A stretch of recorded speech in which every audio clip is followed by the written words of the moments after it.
wabarakatuh. Jadi saya akan menjelaskan sedikit materi tentang kerangka dasar penyusunan dan penyajian laporan keuangan syariah. Kerangka dasar merupakan rumusan konsep yang mendasari penyusunan dan penyajian laporan keuangan bagi para pemakai eksternal.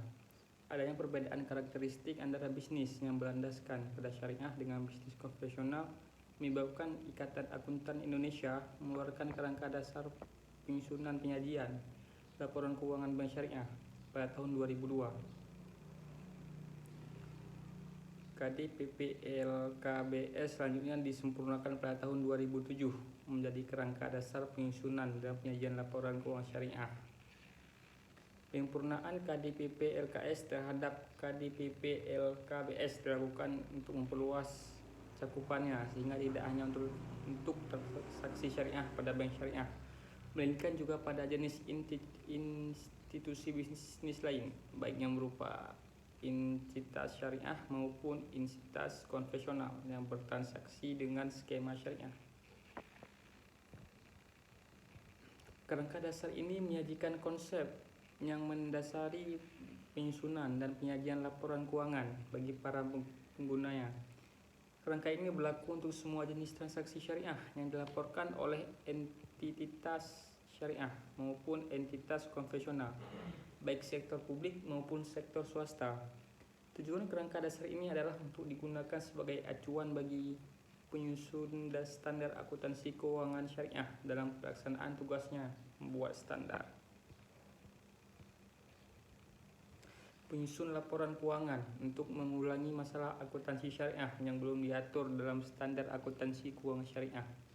Auditor dalam memberikan pendapat mengenai apakah laporan keuangan disusun sesuai dengan prinsip akuntansi syariah yang berlaku umum. Kemudian para pemakai laporan keuangan dalam menafsirkan informasi yang disajikan dalam laporan keuangan yang disusun sesuai dengan standar akuntansi syariah. Kerangka dasar ini membahas laporan keuangan untuk tujuan umum, yang selanjutnya hanya disebut laporan keuangan, termasuk laporan keuangan konsolidasi. Laporan keuangan disusun dan disajikan sekurang-kurangnya setahun sekali untuk memenuhi kebutuhan sejumlah besar pengguna. Beberapa di antara pengguna ini memerlukan dan berhak untuk memperoleh informasi tambahan di samping yang tercakup dalam laporan keuangan. Namun demikian, banyak pengguna sangat bergantung pada laporan keuangan sebagai sumber utama informasi keuangan. Dan karena itu, laporan keuangan tersebut seharusnya disusun dan disajikan dengan mempertimbangkan kebutuhan mereka. Laporan keuangan dengan tujuan khusus seperti prospektus dan perhitungan yang dilakukan untuk tujuan perpajakan tidak termasuk dalam kerangka dasar ini.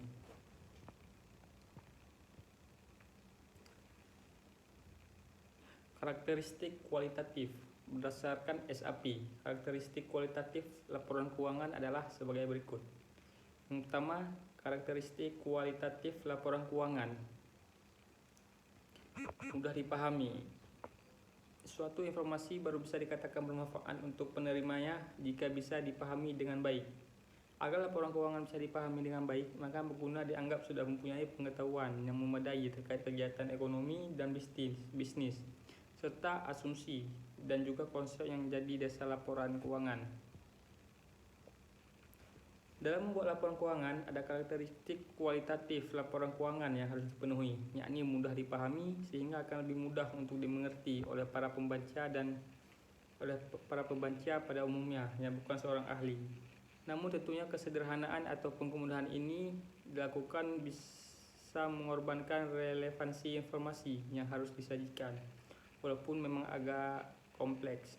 Karena laporan keuangan yang sudah diaudit oleh auditor independen ini bisa terbaca dan juga bermanfaat, dan juga tidak menyesatkan untuk pengguna informasi, tentu informasi tersebut harus bisa dengan mudah dipahami. Yang kedua, karakteristik kualitatif laporan keuangan, relevansi. Karakteristik kualitatif laporan keuangan yang selanjutnya adalah relevansi. Tujuannya adalah agar informasi laporan keuangan bermanfaat. Maka laporan keuangan tersebut harus relevan untuk para penerima ataupun kualitas yang relevan bila dapat dipengaruhi oleh pemakai dalam hal mengambil suatu keputusan. dengan cara membantu mengevaluasi kegiatan di masa lalu, masa kini, ataupun masa depan.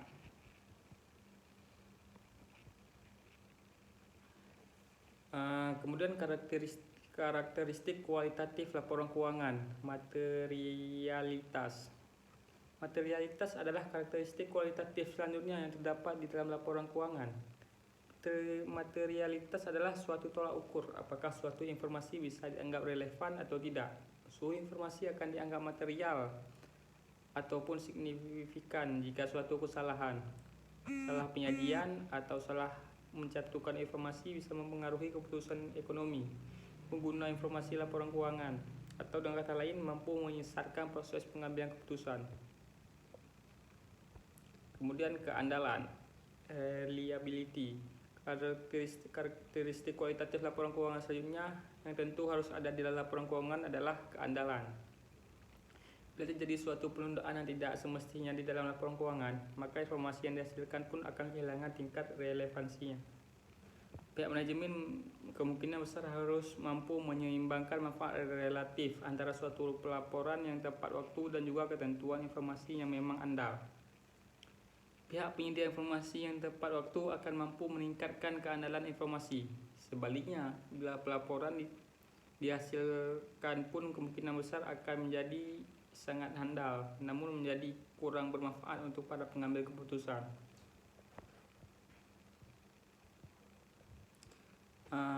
Kemudian yang selanjutnya dapat diperbandingkan, comparability. Karakteristik kualitatif laporan keuangan terakhir yang harus ada di dalam laporan keuangan adalah bisa dipertimbangkan dengan baik. Para pengguna informasi harus mampu membandingkan laporan keuangan perusahaan antar periodenya agar bisa mengidentifikasi adanya kecenderungan posisi dan juga kinerja keuangan. Para pengguna informasi juga harus bisa membandingkan laporan keuangan antar organisasi agar bisa mengevaluasi posisi keuangan kinerja dan juga perubahan posisi keuangan secara lebih relatif.